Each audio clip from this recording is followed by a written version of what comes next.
Have you ever had that moment in K-pop Demon Hunters where something completely pulls you out of the story? Things that just don't make sense, like a necklace that suddenly appears out of nowhere, or a plane that just doesn't crash. Today, I'm showing you 7 secrets mistakes in K-pop Demon Hunters that you definitely missed. Stay tuned, this is going to be exciting. What I'm about to tell you about this cute little chick will completely change your view of Jinwoo and Rumi's relationship.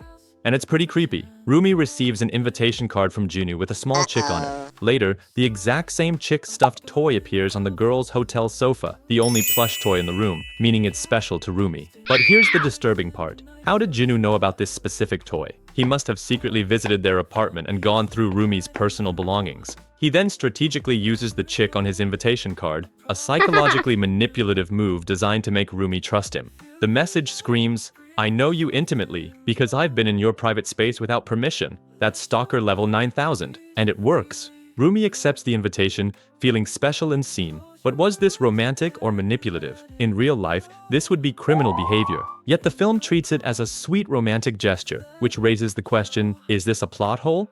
Or did the filmmakers deliberately hint at Jinwoo's darker nature? What do you think? You think a disappearing necklace is wild? Wait until you see what Rumi's earrings are up to. You won't believe it. Rumi is known for her stunning style, but her earrings seem to have a mind of their own. During the fan signing event, we can observe how her earring suddenly disappears from her right ear and mysteriously reappears on her left ear. Maybe the earrings are also demon hunters fighting evil earlobes? But it gets even crazier. During the epic final battle against Guima, Rumi is initially wearing her beautiful, sparkling earrings. The next moment, whoosh, they're gone. But wait, there they are again. And now, gone. It's like a magical game of hide and seek. Even during the emotional hug scene with her Huntrix friends, the earrings play hide and seek. Here they are. Bam. In the next frame, they're gone. I think Rumi's earrings have more screen time changes than some actors. The absolute highlight? During the golden performance, Rumi's earrings transform from a single earring to suddenly 3 earrings per ear. Did she quickly restock at the store around the corner while singing and dancing? Or did she just activate cheat codes for accessories? The animators clearly lost track here. This mistake runs throughout the entire film and is especially noticeable for detail-oriented fans. This man apparently knows things before they happen. Is he a time traveler or just a massive film error? We all know him, the legendary t-shirt guy, who wears a different shirt in almost every scene. He's basically the Fashion Nova influencer of the demon world. He's become a running gag in the fan community. But at the end of the film, he does something absolutely crazy that breaks all logic. When he enters the Great Hall after the epic finale, he's the only person wearing a t-shirt with Guima written on it. Wait, what? Guima just appeared in public for the very first time? The whole world is learning about his existence in this moment. So where the hell does this guy already know his name from? And more importantly, who produced this t-shirt anyway? Does this man have a time machine? A direct line to the demon world? Or is he simply the fastest screen printing artist in the galaxy? But the absolute highlight comes next. At the end of this scene, we see him again, dramatically ripping off his Guima shirt, and underneath, he's wearing a brand new Huntrix t-shirt. This man is either the fastest merch buyer in the world, or he has a portal to a dimensional t-shirt warehouse. Maybe he's the real final boss? The t-shirt demon. The questions remain unanswered. Did you notice this? When the Huntrix girls first meet Jinwoo, he's not wearing any necklace around his neck. But later, during the legendary soda pop performance, we suddenly see a striking necklace dangling around Jinwoo's neck. The movie never shows us how or when he put on this necklace. It just appears out of nowhere. Maybe he has a jewelry teleporter or Amazon Prime Now for accessories? But here's where it gets really interesting. Fans have developed a fascinating theory. They suspect that Jinwoo might be under Guima's control when he's wearing the necklace. And there's actually evidence for this. Pay close attention. Later, when Jinwoo is on romantic dates with Rumi, he's suddenly not wearing the necklace anymore. Is that pure coincidence? Or is there more to it? The necklace could be a symbol of Guima's demonic influence, a kind of control device. When Jinwoo wears it, he dances to Guima's tune. Without the necklace, he's free and shows his true feelings for Rumi. So folks, dating rule number 1. If your crush suddenly starts wearing mysterious jewelry, you might have competition from a demon king.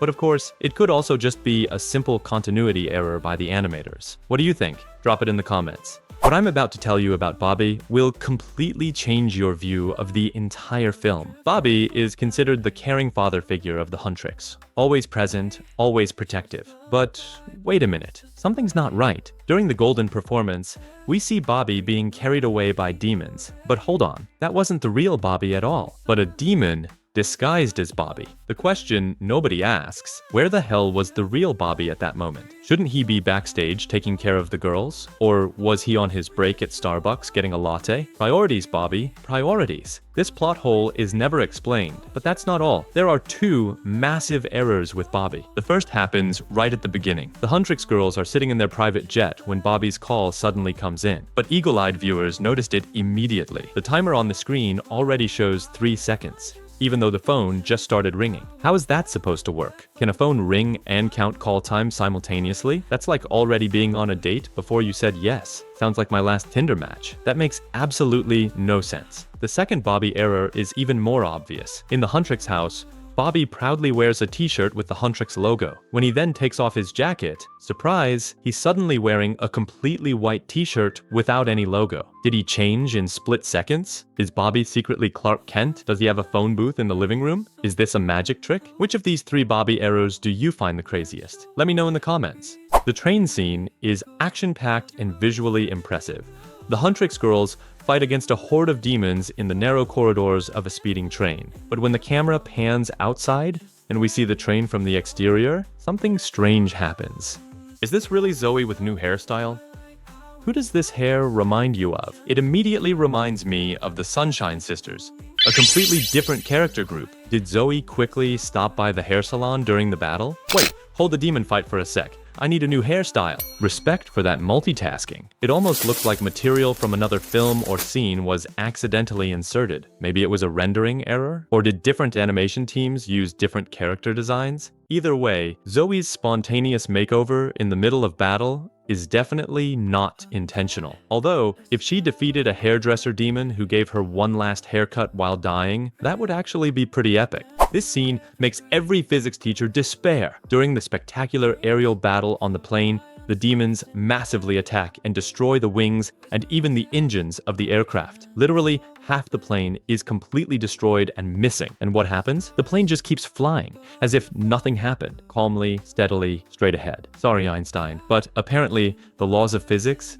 died with you. Or this plane is built by Nokia, indestructible. In reality, this plane would immediately crash and fall from the sky in flames. But in the world of K-pop Demon Hunters, aerodynamics seem optional. Maybe the plane runs on demonic magic, or the pilots just really believed they could fly. Peter Pan sends his regards. Or the animators just didn't feel like drawing a crash scene. Those were the 7 mistakes every K-pop Demon Hunter fan should know. How many of these mistakes did you already know? Let me know in the comments. Also, make sure to check out the video about Mystery. Everyone should know about baby Saja and the dark secret about Healer Han. Don't miss it. See you next time.